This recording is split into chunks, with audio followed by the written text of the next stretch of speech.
Welcome my dear रॉकर्ट्स, कैसे हैं आप सभी। आज हम लेकर आए हैं एक इंटरेस्टिंग और मोटिवेशनल ट्रू स्टोरी। 19 साल का एक लड़का जो ऑनलाइन ट्रेडिंग गेम में बहुत ही इंटरेस्टेड है, वो उस गेम के जरिए बहुत ज्यादा पैसे कमाता है। उन पैसों से वो एक बिजनेस शुरू करके बहुत बड़ा आदमी बनना चाहता है, पर उसका एक भी बिजनेस ठीक से नहीं चलता और जो कमाया था वो भी हाथ से निकल जाता है। इस बिजनेस लॉस से वो बहुत फ्रस्ट्रेट हो जाता है। लेकिन उसके बाद क्या हुआ, इस लड़के की लाइफ कैसे चेंज हुई, ये सब बहुत ही मोटिवेशनल तरीके से दिखाया गया है। तो चलिए देखते हैं आज की मूवी, जिसका नाम है द बिलियनेयर। बाकी दोस्तों, चैनल को सब्सक्राइब, बेल आइकन को क्लिक, यूट्यूब का नोटिफिकेशन ऑन, इंस्टाग्राम और फेसबुक पे आप हमें फॉलो कर सकते हैं। अब चलते हैं इस बेहतरीन मूवी के अंदर। मूवी की शुरुआत में टॉम नाम के एक 19 साल के लड़के को दिखाते हैं जो हमारा हीरो है। वो सिटी के सबसे बड़े बैंक में जाकर लोन मांगता है। बैंक मैनेजर कहता है, बेटा अपने पेरेंट्स को लेकर आओ, हम यहाँ बच्चों को लोन नहीं देते। टॉम भी कह देता है कि सर पहले मेरी पूरी बात सुनिए, फिर डिसाइड कीजिएगा। वो बताना शुरू करता है, जिसे फ्लैशबैक में दिखाया जाता है। टॉम एक ऑनलाइन गेमर है और हमेशा की तरह वो एक दिन अपना गेम खेल रहा होता है। तभी दूसरा गेमर उसे मैसेज करता है कि तुमने गेम से रिलेटेड कई कैरेक्टर्स और मटेरियल्स जीत लिए हैं, मुझे वो मटेरियल्स चाहिए। इसके बदले में मैं तुम्हें 4000 बाट यानी थाईलैंड की करेंसी उतना देने को तैयार हूँ। और दोस्तों, ये इंडियन रुपीस में 80,000 के बराबर है। अब टॉम कहता है कि मैं तुम्हें 4 मटेरियल्स दूंगा, लेकिन 80,000 में नहीं, राउंड फिगर बनाकर 1 लाख दे दो। वो गेमर टॉम का बैंक अकाउंट नंबर मांगता है और तुरंत पैसे ट्रांसफर करने का वादा करता है। ये सुनकर ऑब्वियसली टॉम को बहुत खुशी हुई होगी और घर जाकर अपने अंकल का अकाउंट नंबर उस गेमर को भेज देता है, क्योंकि टॉम का तो कोई अकाउंट था नहीं। वो गेमर तुरंत अंकल के अकाउंट से 50,000 बार ट्रांसफर कर देता है। टॉम अंकल को लेकर अब बैंक जाता है और उनकी आंखों के सामने पूरे 50,000 विड्रॉ कर लेता है। अंकल का तो मुंह खुला का खुला रह जाता है कि ये लड़का इस उम्र में इतना कमा रहा है। अगर 4 मटेरियल्स के इतने पैसे मिल रहे हैं तो अगर सारे मटेरियल्स बेचे तो ये तो करोड़पति बन जाएंगे हम। अब टॉम भी यही सोचता है। टॉम एक एक करके अपने मटेरियल्स बेचने लगता है और अंकल के अकाउंट में पैसे जमा हो जाते हैं। पैसे देखकर तो टॉम का दिमाग डगमगाता जाता है। फिर वो पूरे पैसे देकर एक लग्जरी कार खरीदता है। यहाँ तक कि वो अपनी कॉस्टली कार में ही स्कूल भी जाता है और स्टाफ पार्किंग में अपनी कार पार्क कर देता है। प्रिंसिपल उसे डांटते हैं कि अरे स्कूल फी तो तुम दे नहीं पाते, अब ये कार कैसे आई, और वो भी यहाँ पार्क करने की परमिशन तुम्हें दी किसने, मैं अभी तुम्हारे पेरेंट्स को खबर देता हूँ। टॉम बिल्कुल कूल होकर कहता है कि सर पेरेंट्स को बुलाने की क्या जरूरत है, आपको जो चाहिए मैं देने को तैयार हूँ। स्कूल का कोई डोनेशन चाहिए तो मैं दे दूंगा। प्रिंसिपल चिढ़कर कहता है कि मुझे घूस देना चाहते हो, तुम्हारा भाई इसी स्कूल में पढ़ता था और अब वो चाइना में एक बहुत ही अच्छी जॉब कर रहा है, क्या तुम्हें उसकी तरह नहीं बनना, अब जाओ और पढ़ाई में ध्यान लगाओ। स्कूल में टॉम की गर्लफ्रेंड होती है जिसका नाम है सोनिया। टॉम उसे अपनी शानदार कार दिखाकर इम्प्रेस करने की पूरी कोशिश करता है। हर लड़के यही करते हैं। टॉम फिर उसे ड्राइव पर लेकर जाता है और फिर उसे उसके घर ड्रॉप करके देर रात में घर लौटता है। घर वाले नहीं जानते कि टॉम ने कार खरीदी है। वो चुपचाप कार पार्क करके अंदर जाना चाहता है, लेकिन उसके पेरेंट्स उसे पकड़ लेते हैं। अब पापा डांटते हैं कि बेटा यहाँ घर की हालत इतनी खराब है, लेकिन तुमने ये कार खरीद ली है, स्कूल 4 बजे खत्म होता है, इतनी देर कहाँ थे तुम। टॉम कहता है कि मैंने ऑनलाइन ट्रेडिंग में पैसे जीते हैं पापा, और उन्हीं पैसों से ये कार खरीदी है। पापा को और गुस्सा आ जाता है कि चुपचाप गाड़ी वापस करो और उन पैसे से आगे की पढ़ाई का इंतजाम कर लो। पर टॉम तो उनकी बातों को इग्नोर करके अपने गेम्स खेलकर और पैसे कमाने लगता है। आखिर स्कूल की पढ़ाई खत्म करके वो हायर स्टडीज के लिए एंट्रेंस एग्जाम देता है, लेकिन उसमें भी वो फेल हो जाता है। अब जाहिर है दिन भर गेम खेलेगा तो फेल तो होना ही है। लेकिन टॉम को इसकी कोई चिंता नहीं होती। वो तो बस गेम्स खेलकर पैसे कमाने में मस्त रहता है। मार्केट में PlayStation 2 आया होता है। हाँ दोस्तों, ये तब की बात है। तो टॉम उसे खरीदने के स्टोर में जाता है। उसका दाम होता है लगभग 50,000 रुपए।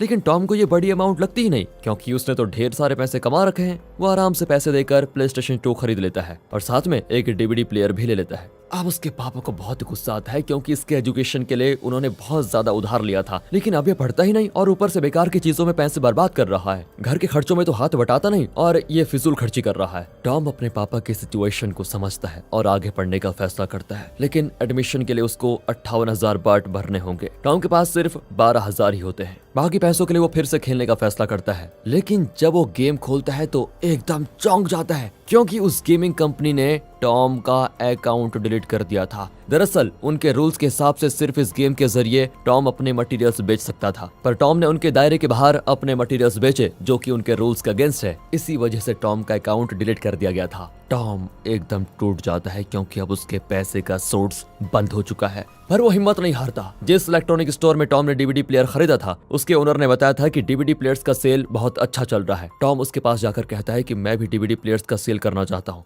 आप रीजनेबल कॉस्ट में मुझे अच्छी क्वालिटी के 50 DVD प्लेयर बेचेंगे क्या। वो भी मान जाता है और टॉम से पैसे लेकर वो गोडाउन से एकदम चीप DVD प्लेयर लेकर उसको दे देता है। अब टॉम खुश हो जाता है कि आखिर कोई यूजफुल काम तो कर रहा हूँ मैं। वो सारे डीवीडी प्लेयर्स घर लेकर आ जाता है और जब एक को प्ले करता है तो अंदर के पार्ट्स बाहर आकर गिरते हैं। टॉम गुस्से में उन्हें रिटर्न करने जाता है तो वो आदमी कहता है कि कम दाम में बेटा इतनी ही क्वालिटी मिलेगी, तुम चाहो तो इन पार्ट्स को वापस उसके अंदर चिपका कर यूज कर लो, मैं कुछ नहीं कर सकता। टॉम अपने पैसे वापस मांगता है और उससे बहस करने लगता है। वो आदमी भी गुस्सा होकर टॉम को मारकर भगा देता है। टॉम से रहा नहीं जाता, वो अपनी कार में लौट रहा होता है तो रास्ते में उसके पापा मिलते हैं। टॉम उन्हें लिफ्ट देता है तो वो कहते हैं कि बेटा अगर तुम्हें डीवीडी प्लेयर बिजनेस के लिए पैसे चाहिए तो मैं दे सकता हूँ। ये कहकर वो टॉम को थोड़े पैसे दे देते हैं लेकिन वो मना कर देता है। अब उसके पास ना तो पैसे हैं और ना ही वो डीवीडी प्लेयर्स किसी काम के हैं। वो अपने पापा से भी पैसे नहीं मांगना चाहता। एक रात वो अपने पापा का एक पुराना डॉलर चुरा लेता है और उसे एक शॉप में बेचने जाता है। वो आदमी कहता है कि बेटा इसके तो मैं सिर्फ 1 लाख बार दे सकता हूँ, वो भी ज्यादा है, पर तुम पढ़ाई के लिए मांग रहे हो इसीलिए मदद करना चाहता हूँ तुम्हारी। टॉम भी खुश हो जाता है कि इतने से डॉलर का इतना दाम मिल रहा है। हालांकि वो दुकानदार टॉम को उल्लू बना रहा था।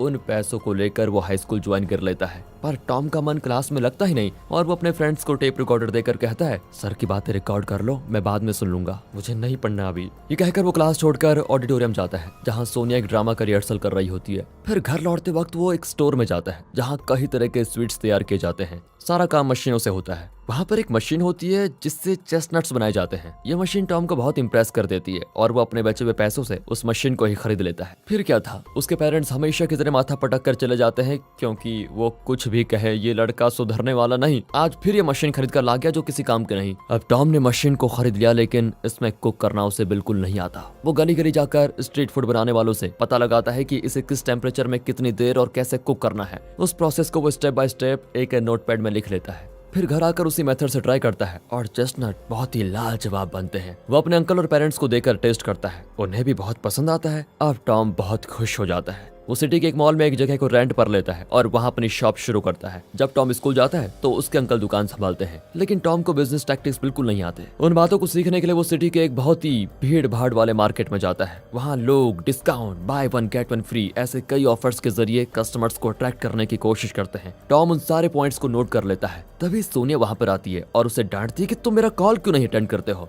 पर टॉम तो अपने बिजनेस के बारे में सोच रहा होता है और उसे इग्नोर ही कर देता है। इतने में उसके अंकल कॉल करते हैं कि बेटा सुबह से मैं चिल्ला चिल्ला कर थक गया हूँ लेकिन एक भी कस्टमर नहीं आया। अब टॉम परेशान होकर मॉल में जाता है और मैनेजर से कहता है कि मुझे अपनी शॉप के लिए दूसरी जगह चाहिए क्योंकि इस कोने में लोग आते नहीं। वो भी कह देता है कि ठीक है लेकिन इसमें एक्स्ट्रा पैसा लगेंगे बेटा। टॉम भी उसे पैसे देकर शॉप की लोकेशन चेंज कर लेता है, लेकिन वहाँ पर भी वही हाल। ऐसी सिचुएशन में दोस्तों अगर आप होते तो आपका बिजनेस माइंड क्या कहता है कमेंट करके बताइए। पर टॉम को भी अभी उम्मीद है कि कल लोग आएंगे, कल नहीं तो परसों आएंगे, परसों नहीं तो एक दिन जरूर आएंगे। अगले दिन वो अंकल को शॉप में छोड़कर अपना एग्जाम देने जाता है, पर उसका ध्यान यहाँ लगता ही नहीं। वो सोचता रहता है कि शॉप में क्या हुआ होगा, कोई कस्टमर आया होगा या नहीं। तभी उसका फोन बजता है और वो देखता है कि अंकल कॉल कर रहे हैं। एग्जाम हॉल में फोन अलाउड नहीं होता लेकिन टॉम फोन को देखने लगता है। टीचर कहती कि फोन रखो और पेपर पूरा करो। टॉम अब दुविधा में होता है कि एग्जाम इम्पोर्टेंट है या बिजनेस। वो बिजनेस चुनता है और बिना कुछ सोचे समझे बैग लेकर हॉल से निकल जाता है। वो मॉल में जाता है तो ये देखकर चौंक जाता है कि उसकी शॉप के आगे भीड़ लगी हुई है। लोग उसके चेस्टनट को बड़े चाव से खरीद कर खा रहे हैं। बिजनेस इतना अच्छा चलता है कि उन्हें और 2-3 मशीन्स खरीदनी पड़ती हैं और काम पे भी कुछ लोग रख लेते हैं। वो दैट इज सक्सेस।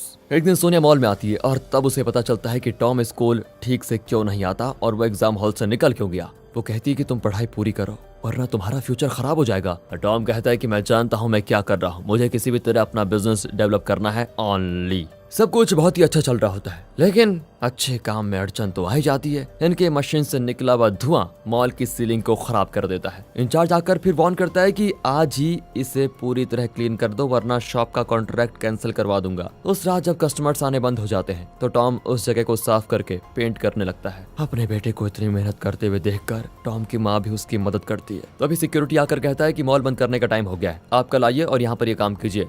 टॉम कहता है प्लीज 10 मिनट में ये काम खत्म हो जाएगा, 10 मिनट और दे दीजिए। लेकिन सिक्योरिटी कहता है कि पहले से बहुत देर हो चुकी है, अगर मालिक को पता चला कि मैंने तुम्हें इतनी रात को अंदर रहने दिया तो मेरी नौकरी चली जाएगी, प्लीज अभी चलिए। तब टॉम उसे पैसे देकर अपना काम करवाने की कोशिश करता है लेकिन सिक्योरिटी बहुत ही ईमानदार आदमी मालूम होता है। वो टॉम की माँ से पूछता है क्या आप इसकी माँ है? इसे पहले लोगों की और उनके टाइम की इज्जत करना सिखाइए, समझे? ये कहकर वो टॉम को पैसे लौटा कर चला जाता है और टॉम गुस्सा होकर चला जाता है। उसकी माँ कहती है बेटा तुम बिजनेस वगैरह भूल जाओ, हम सब कल ही सिटी छोड़कर चाइना जा रहे हैं। दरअसल पापा ने इतना उधार लिया है कि वो चुका नहीं पा रहे, इसलिए हमें चाइना जाना होगा। पहले तो टॉम अपना बिजनेस छोड़कर जाने से साफ इनकार कर देता है, पर उसकी माँ रोती है कि तुम्हारे बिना बेटा मैं कैसे रहूंगी। इस पर टॉम मान जाता है। अगले दिन वे एयरपोर्ट पर फ्लाइट का इंतजार कर रहे होते हैं, पर टॉम के दिमाग में तो अब भी उसी शॉप के बारे में सोच आती है। वो अपने पेरेंट्स से कहता है कि देखिए, मैं अपनी पढ़ाई और बिजनेस बीच में छोड़कर नहीं आ सकता। पढ़ाई पूरी हो जाएगी तो मैं खुद वहां पर आ जाऊंगा। उसके पेरेंट्स भी उसकी बात मानकर निकल जाते हैं। पापा कहते हैं कि बेटा, अगर मैंने तुम्हें कुछ बुरा भला कह दिया हो तो प्लीज उसके लिए माफ कर देना। ये सुनकर टॉम उदास हो जाता है। अगले दिन मॉल में एक और प्रॉब्लम आती है। कल रात जो टॉम ने पेंट किया था वो पिघलकर वहां के दूसरे प्रोडक्ट्स पर गिर जाता है और उनका बिजनेस खराब हो जाता है। तंग आकर मॉल का मैनेजर इनका कॉन्ट्रैक्ट ही कैंसिल कर देता है। टॉम बहुत परेशान हो जाता है कि दुविधा पे दुविधा आ रही है, क्या करूं। तभी वो देखता है कि उसके घर के गेट पर एक नोटिस चिपका हुआ है। दरअसल ये सरकारी नोटिस है। टॉम के पापा पर भारी कर्ज था और इसमें लिखा हुआ है कि अगर कर्ज नहीं चुकाया तो घर जब्त कर दिया जाएगा। बिजनेस तो बंद हुआ ही, अब घर भी हाथ से निकल जाएगा। टॉम मायूस होकर बाहर आता है तो सोनिया उसको देख लेती है। वो उसे डांटती है कि तुम्हें आखिर हो क्या गया है, मेरा कॉल क्यों नहीं उठाते तुम, आइंदा मुझसे बात मत करना। पर टॉम उसे गले लगाकर फूट फूट कर रोने लगता है। सोनिया समझ जाती है कि ये परेशान है और पूछती है कि प्रॉब्लम क्या है। फिर टॉम उसको सारी बात बताता है तो वो कहती है कि बिजनेस जब चलेगा तब चलेगा, तुम परेशान मत हो और वापस अपने स्टडीज पर ध्यान दो। कुछ भी हो जाए मैं तुम्हारे साथ रहूंगी। अब सोनिया टॉम को थोड़ी हिम्मत देती है। सोनिया जो हाल ही में अपनी फैमिली के साथ चाइना गई थी, वहां से वो सीवीड नाम का एक फूड आइटम लेकर आई होती है। टॉम को वो इतना टेस्टी लगता है कि वो आधा ढाबा खाली कर देता है। यहाँ पर टॉम को एक नया बिजनेस आइडिया आता है। इस सिटी में सीवीड्स अभी नहीं आए हैं तो टॉम को लगता है कि वो इसका बिजनेस शुरू कर सकता है। फिर वो अपने चेस्टनट्स मशीन को बेचकर उन पैसों से सीवीड बनाने के लिए मटेरियल्स खरीदता है। वे रॉ सीवीड खरीद कर उसे फ्राई करते हैं, लेकिन वो उतना टेस्टी नहीं होता। टॉम अपना प्ले स्टेशन और कंप्यूटर तक बेचकर और सीवीड खरीदता है। उस रात बहुत बारिश हो रही होती है। टॉम घर पर आता है तो देखता है उसके अंकल फिसल कर गिर गए हैं। उनके सर पर चोट आई होती है। टॉम उन्हें तुरंत हॉस्पिटल में एडमिट करवा देता है। शुक्र है उनकी जान को खतरा नहीं। अब अंकल तो नहीं है उसके साथ फिलहाल, तो टॉम को सारा काम खुद करना पड़ता है। वो फिर से सारे सीवीड को फ्राई करता है, लेकिन अब भी वो टेस्ट नहीं आता।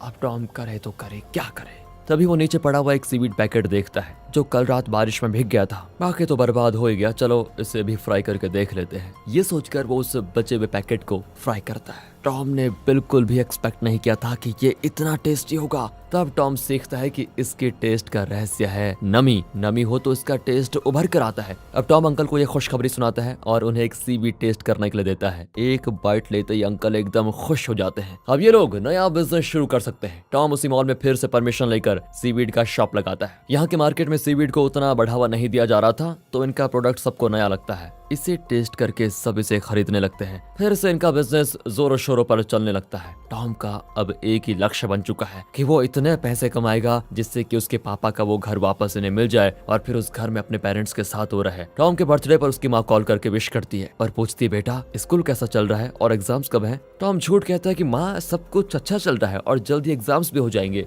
हालांकि वो तो स्कूल जा ही नहीं रहा था, दिन भर सीवीड का बिजनेस चला रहा था। फिर उसके पापा पूछते हैं कि बेटा एग्जाम खत्म करके जल्दी आ जाओ, हम तुम्हें बहुत मिस करते हैं। ठीक है पापा। ये कहकर वो पूछता है कि आपको कितना लोन चुकाना था। टॉम को लगा कि शायद 1 मिलियन बाट होगा जिससे वो कमा कर भरपाई कर देगा, पर उसके पापा कहते हैं कि बेटा मैंने अब तक 40 मिलियन का लोन लिया है। ये सुनकर तो टॉम उम्मीद ही खो देता है। वो घर जाकर म्यूजिक सुनने लगता है तो टेप रिकॉर्डर की बैटरीज खत्म हो जाती हैं। फिर वो एक दुकान से नई बैटरीज लेकर बाहर आता है तो उनके कवर पर 7-Eleven कंपनी का लोगो दिखता है। ये एक बहुत बड़ी कंपनी है जिसकी दुनिया भर में कई ब्रांचेस हैं। अगर इस कंपनी को मैंने अपना प्रोडक्ट सप्लाई किया तो मेरा प्रोडक्ट दुनिया भर में पहुंचेगा और मेरा बिजनेस कई गुना ज्यादा बढ़ेगा। अगले ही दिन टॉम अपना प्रोडक्ट लेकर उस कंपनी में जाता है। एक और आदमी अपना प्रोडक्ट डेमो देता है। टॉम उसे ध्यान से ऑब्जर्व करता है कि वो कैसे अपने प्रोडक्ट्स बेच रहा है। टॉम भी उसी की तरह प्रैक्टिस कर लेता है। बहुत देर के बाद मैनेजर उससे मिलती है और कहती है, मुझे अपना प्रोडक्ट दिखाओ जरा। टॉम उसे एक पैकेट देता है तो वो कहती है कि इसमें कोई ढंग का डिजाइन नहीं है और ऊपर से कवर बहुत ही बड़ा है।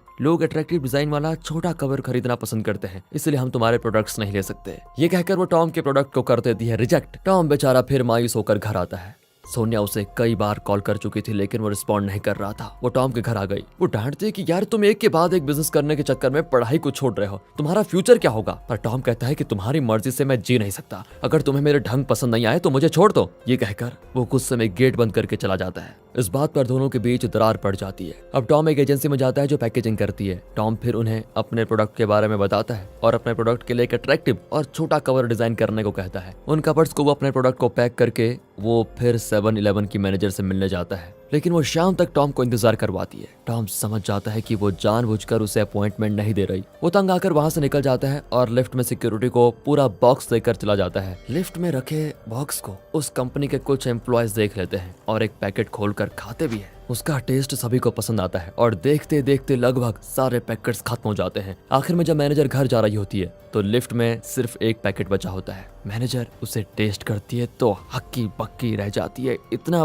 बढ़िया टेस्ट। अगले दिन वो टॉम को इनवाइट करती है और अपने मीटिंग में कहती है कि ओके, हम सब तुम्हारा प्रोडक्ट टेस्ट कर चुके हैं और वो लाजवाब भी है, हम तुम्हारे साथ बिजनेस करना चाहते हैं। टॉम की लगन और नेवर गिव अप एटीट्यूड आपको इंस्पायर करता है दोस्तों, तो वीडियो को लाइक जरूर कीजिए। अब मैनेजर कहती है कि एक महीने में हमें 72,000 पैकेट्स चाहिए, क्या तुम रेडी कर पाओगे? टॉम एकदम दंग रह जाता है क्योंकि उसने वो बॉक्स गुस्से में सिक्योरिटी को दिया था। उसे आइडिया ही नहीं था कि उसकी बदौलत उसको ऐसा मौका मिलेगा। वो कहती है कि कल हम तुम्हारी फैक्ट्री में चेकिंग करने के लाएंगे, सब कुछ साफ सुथरा है कि नहीं ये देखेंगे, फिर हम कॉन्ट्रैक्ट साइन कर लेंगे। ये सुनकर तो टॉम नर्वस हो जाता है क्योंकि वो अपने घर के पीछे एक छोटी सी जगह में स्टोव रखकर ये सीवीड तैयार कर रहा था। ये लोग तो फैक्ट्री देखना चाहते हैं और इसी फैक्ट्री को रेडी करने के लिए वो बैंक में लोन लेने आया है। यही सीन मूवी की शुरुआत में दिखाया गया था जो कि प्रेजेंट टाइम है। इसकी हिस्ट्री सुनकर बैंक मैनेजर उसे लोन तो देना चाहता है, लेकिन रूल्स के अनुसार 20 साल से कम उम्र के लड़के को बिजनेस लोन नहीं दिया जा सकता। टॉम दुखी जरूर होता है लेकिन गिव अप नहीं करता। वो अपनी लग्जरी कार बेचकर एक छोटी सी शॉप रेंट पर लेता है। यहीं पर वो अपनी फैक्ट्री सेट कर लेता है। टॉम ट्रेन स्टेशन में सोनिया को देखता है जो अपने फ्रेंड्स के साथ होती है। टॉम उससे बात करने जाता है लेकिन वो दूसरे लड़कों को डेट कर रही है। टॉम पीछे हट जाता है। अगले दिन उस कंपनी की मैनेजर और एक चेकिंग इंस्पेक्टर आते हैं। वे फैक्ट्री को चेक करके बताते हैं कि सीलिंग पर लाइट की कवर नहीं है और यहाँ का वेस्ट डिस्पोजल सिस्टम खुला है जिससे इन्फेक्शन हो सकता है। लेकिन इस उम्र में तुम इतनी कोशिश कर रहे हो, शायद इससे इम्प्रेस होकर हमारा हेड ऑफिस तुम्हें ये कॉन्ट्रैक्ट दे सकता है। मैं उन्हें रिपोर्ट दे दूंगी, देखते हैं वे क्या कहते हैं। फिर टॉम को उस कंपनी का एक फैक्स आता है, लेकिन फैक्स मशीन में इंक खत्म होने की वजह से लास्ट वाली इन्फॉर्मेशन साफ प्रिंट नहीं होती। अंकल कहते हैं कि धूप में देखो बेटा। वो भाग कर जाता है और धूप में उसे देखता है तो पता चलता है कि उसका कॉन्ट्रैक्ट अप्रूव हो गया। बस ये देखकर टॉम की आंखें नम हो जाती है कि उसकी मेहनत बेकार नहीं गई। एक महीने की मेहनत के बाद 72,000 पैकेट्स रेडी हो जाते हैं और कल सुबह इन्हें उस कंपनी को डिलीवर करना होगा। रात को ही सारी पैकिंग हो जाती है और वे उन्हें गाड़ी में लोड करते हैं। टॉम अपने अंकल को खुशी से गले लगा लेता है कि आप ना होते तो मैं कुछ नहीं कर पाता। जब टॉम के पेरेंट्स ने टॉम पर विश्वास नहीं किया तब अंकल ही थे जो उस पर भरोसा कर रहे थे। उन्हें पता था ये जरूर कुछ करके दिखाएगा। अंकल कहते हैं कि बेटा ये तेरी लाइफ की पहली कामयाबी है, इसे सेफली उस कंपनी में पहुंचा देना बेटा। टॉम भी निकल पड़ता है लेकिन गो डाउन जाने में थोड़ा लेट हो जाता है और वहां का इंचार्ज उसे अंदर अलाउ करता ही नहीं। टॉम बेचारा रोने लगता है कि प्लीज, एक महीने की मेहनत है सर, रातों रात की नींद खोकर मैंने ये तैयार किया है। इस छोटी उम्र में उसकी लगन देखकर वो आदमी जरा पिघल जाता है और उसके लोड को अंदर ले लेता है। अब टॉम के प्रोडक्ट्स दुनिया भर के कोने कोने में पहुंचेंगे। टॉम के मन में एक सेंस ऑफ अचीवमेंट्स होता है और वो खुश होकर अपने पापा को कॉल करता है। कहता है पापा आप माँ को लेकर जल्दी से वापस आ जाइए, अब सब कुछ अच्छा होने वाला है। और दोस्तों इसी के साथ ये मोटिवेशन खत्म होता है और आप भी हमें मोटिवेट कीजिए हमारे दूसरे चैनल मूवीज वेदर को सपोर्ट एंड सब्सक्राइब करके। मिलते हैं ऐसी मजेदार वीडियोस एक्सप्लेनेशन के साथ, तब तक के लिए गुड बाय, ख्याल रखिए अपना and finally thanks for watching.